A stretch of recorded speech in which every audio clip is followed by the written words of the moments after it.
हाय, आप सभी का स्वागत है हमारे आज की इस पाठ में। आज हम आपको बताएंगे ठोस के प्रकार। ठोस के दो प्रकार होते हैं, क्रिस्टलीय ठोस व क्रिस्टलीय ठोस होते हैं पहला। दूसरा है अक्रिस्टलीय ठोस। वे पदार्थ जो कठोर, दृढ़ता, संपीड़ितता आदि गुण के अतिरिक्त निश्चित ज्यामिति तथा आयतन रखते हैं उसे क्रिस्टलीय ठोस कहते हैं। इन्हें वास्तविक ठोस भी कहते हैं। इस प्रकार के ठोस में अभिविकर्ण निश्चित होती है। NaCl, Na2SO4 और चीनी इनके उदाहरण हैं। अक्रिस्टलीय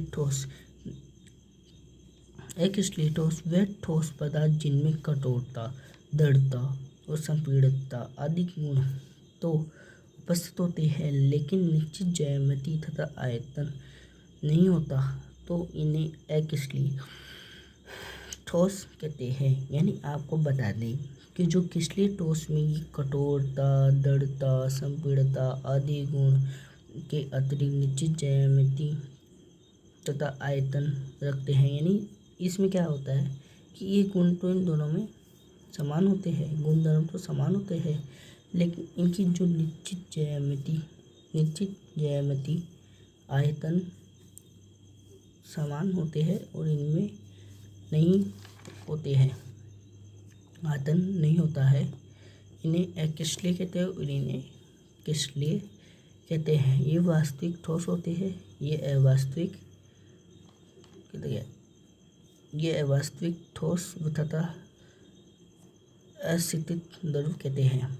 अक्रिस्टलीय ठोस के अवयविक कण की व्यवस्था द्रव के समान होती है और इसके उदाहरण NaCl, Na2SO4, चीनी आदि, और इसका उदाहरण है रबर, कांच, प्लास्टिक आदि। अब अपन पढ़ेंगे क्रिस्टलीय व अक्रिस्टलीय ठोस में अंतर।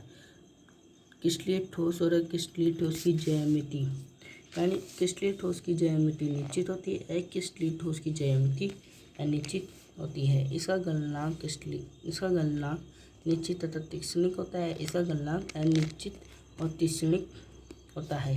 इसकी वास्तविकता कठोर होती है,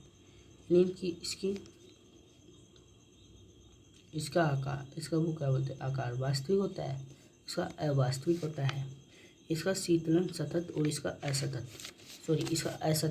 इसका असतत और इसका सतत, क्योंकि सतत ऐसे धीरे धीरे जा रहा है और इसका असतत यानी कभी एकदम से नीचे गिर जाता है फिर वो उतना ही रह जाता है। अब इसमें देशिकता, यानी इसमें विषम देशिकता और समदेशिकता होती है।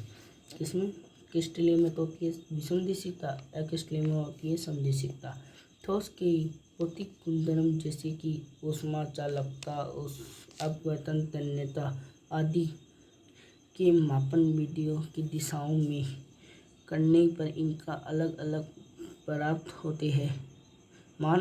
प्राप्त होते हैं। इस कारण इन्हें विषम देशिकता कहते हैं तथा इसी गुणधर्म को विषम देशिकता कहते हैं। इसमें क्या होता है कि जिसमें ऊष्मा चालकता, अपवर्तन, तन्यता, संवेदन आदि का मापन विधि दिशाओं के मापन के समान प्राप्त होता है, यानी विभिन्न दिशाओं में। और इसमें विभिन्न दिशाओं में करने पर इनका मान अलग अलग प्राप्त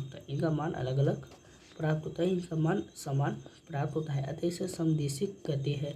इनके इसी गुणधर्म को समदेशिकता कहते हैं। अब पढ़ेंगे अपने विदलन। इसका विदलन साफ तथा तीक्ष्णिक होता है, इसका उदाहरण है Cl, और इसका विदलन साफ नहीं होता है, इसका उदाहरण है कांच, रबर, गोला।